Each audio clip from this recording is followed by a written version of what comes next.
On our broadcast tonight, question time. It was a first. President Obama on live TV, no script, taking on the party that opposes him on almost everything. Is the fix really in? Toyota's working on a plan for repairing millions of gas pedals, along with their tarnished corporate image. On ice, a dozen states are now affected by a winter storm making its way east, and it may wreck the weekend in a couple of places, and making a difference for the children of Haiti. Tonight, we have a special look at the confusing adoption situation and the parents who want to give children new homes. Nightly News begins now. From NBC News World Headquarters in New York, this is NBC Nightly News with Brian Williams.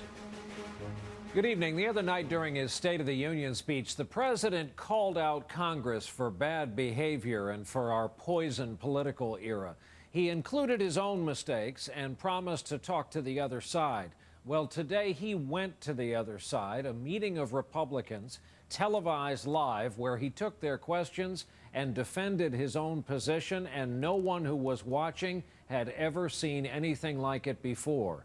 It was unusual enough to begin our broadcast tonight. White House correspondent Savannah Guthrie with us from the North Lawn. Savannah, good evening. Good evening, Brian. This was not the first time a president has gone to the opposition party's meeting. In fact, George W. Bush did it. President Obama did it last year. But it was the first time the whole Q&A was aired live, and it made for some fascinating moments. Into the heart of the opposition, the president traveled today to Baltimore for the House Republicans' annual meeting, anxious to show the country he's serious about bipartisanship. I don't believe that the American people want us to focus on our job security. They want us to focus on their job security. Taking questions from Republican members of Congress for more than an hour. I am not an ideologue. I'm not.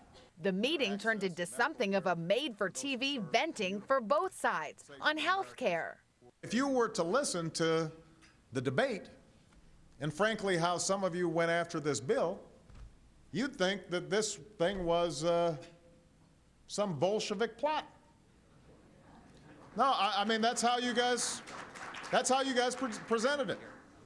But Republicans told the president they'd presented ideas throughout the year, even handing him a booklet of all their proposals they said were ignored by Democrats. They've really been stiff-armed by Speaker Pelosi. Now, I know you're not in charge of that chamber, but there really is this dynamic of, frankly, being shut out. Acknowledging fault on both sides, the president said Democrats haven't rejected every Republican suggestion. I've read your legislation. I take a look at this stuff and the good ideas we take. But when Republican Mike Pence of Indiana suggested the $787 billion stimulus bill failed to keep unemployment in single digits as promised, the president pounced. We had lost, it turns out, 700,000 jobs in January, the month I was sworn in. I'm assuming it wasn't my administration policies that accounted for that. Republicans confronted the president for breaking promises about transparency.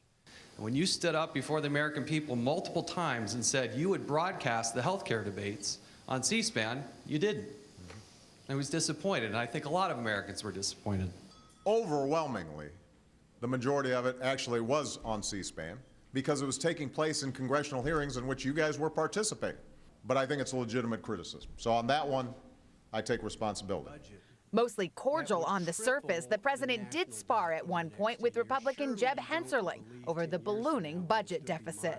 At some point, I know you're going to let me answer. That's the question. You were soon to submit. With all due respect, I've just got to take this last question as an example of how it's very hard to have the kind of bipartisan work that we're going to do.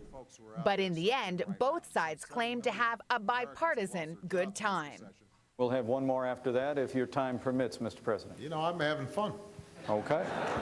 This is great. So are we. Well, this is an interesting moment in Washington. Polls repeatedly show America is fed up with Washington's ways, so both sides are trying to show it's the other guy's fault for all this partisan gridlock, Brian. Savannah Guthrie starting us off at the White House tonight. Savannah, they're going to take all of this videotape apart tonight in primetime on MSNBC. Take another look at exactly what transpired today. We move to another front. News on the economy tonight. The broadest measure of growth surged in the last 3 months of 2009. Fourth quarter gross domestic product in this country grew at an annual rate of 5.7%. That's way above what most analysts had expected here. Much of the gain due to businesses rebuilding depleted inventories. The Dow, however, down 53 points. Stocks now down more than 6% from their highs earlier this month.